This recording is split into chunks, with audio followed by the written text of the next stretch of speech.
to relieve aerodynamic pressure and risk being shot, or maintain speed and remain trapped in the fire. Aerodynamic speed designed to outrun every fighter in the world has now physically sealed the pilot. Rocket engine seizes, and Bohlenrath's plane rolls out of control toward the ground.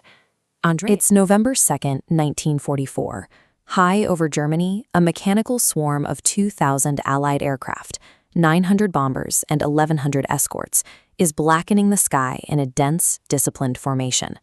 At the Brandis airfield, Lieutenant Günther Andreas throttles up the Me-163 Comet, a rocket-powered interceptor that currently holds the title of the fastest aircraft in the world.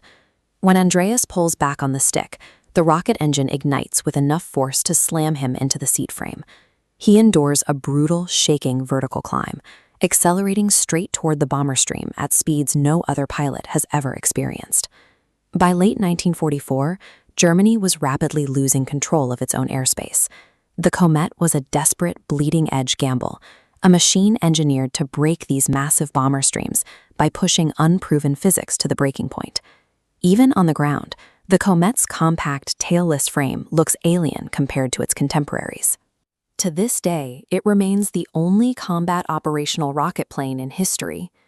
This chart shows the trade-off required for that performance. On the left, the Comet holds a massive top speed advantage over conventional fighters.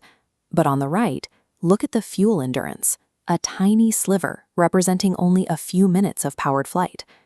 To achieve that speed, the Comet relied on dual liquid rocket fuels, so volatile they could spontaneously ignite on contact. If a leak reached the cockpit, the chemicals would immediately begin dissolving the pilot's skin. Strapping into this machine meant accepting a lethal trade-off. While the Comet offered total speed superiority in the air, the aircraft was a flying death trap waiting for a mechanical excuse to kill its operator. Andreas and his wingman initiate a high-speed dive. They close the distance so rapidly the giant B-17 bombers appear to be standing completely still. Andreas fires a lightning volley from his 30mm cannons, dealing superficial damage to a B-17's wing before diving out of range. He moves so fast he is gone before the bomber's defensive gunners can even track his silhouette. He needs a fatal blow. Andreas idles his engine to save fuel, drops below the formation, and pushes the throttle to maximum. Hitting 600 miles per hour, he rises vertically for a second pass, only for one cannon to jam at the critical moment of the intercept. As he commits to the run, an American ball turret gunner finally finds the lead. A .5 caliber bullet shatters the glass canopy, sends shrapnel into Andreas's face, and punches through the metal plate behind him into the fuel tank. A single, conventional bullet instantly strips away the Comet's technological edge. In a fraction of a second, the fastest aircraft in the world has become a ticking time bomb. Fearing a spontaneous explosion, Andreas dives away from the formation. He unbuckles his harness and reaches up to throw the canopy open, desperate to bail out before the fire reaches the main fuel cells. But the hatch doesn't move. He pushes with all his strength, but the canopy remains completely fixed, trapping him inside the burning aircraft. At 600 miles per hour, high-velocity air rushing over the canopy creates a massive vacuum effect. Thousands of pounds of downward pressure physically seal the hatch against its frame. While Andreas fights the lock, P-51 pilot Captain Fred Glover slides in behind the crippled Comet. Andreas faces a deadly choice: slow down to relieve aerodynamic pressure and risk being shot, or maintain speed and remain trapped in the fire. Glover holds the trigger down, raining .50 caliber fire into the Comet's underside. The bullets pierce the fuel tanks and the vapors finally ignite. Andreas rolls the plane upside down, diving through a cloud of his burning fuel.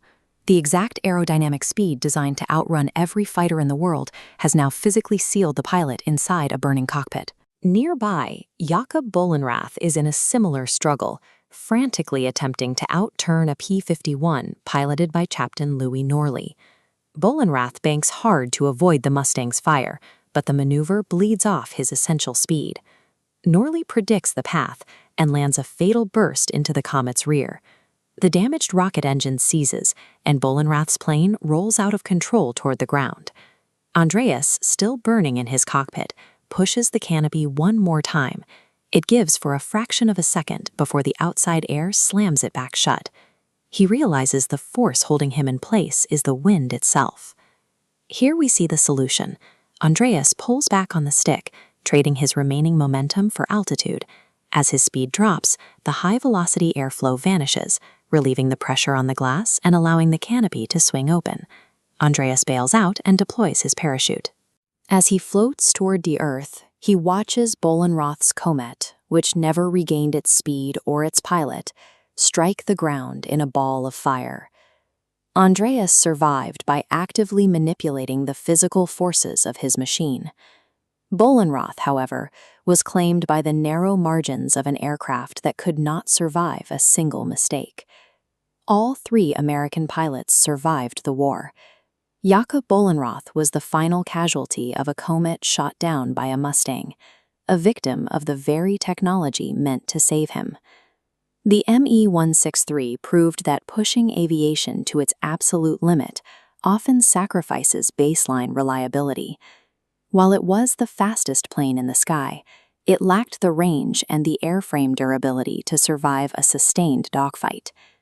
The Mustang's internal fuel tanks and robust engine allowed Norley to chase Bohlenroth through high G turns until the rocket's fragile propulsion system simply gave out.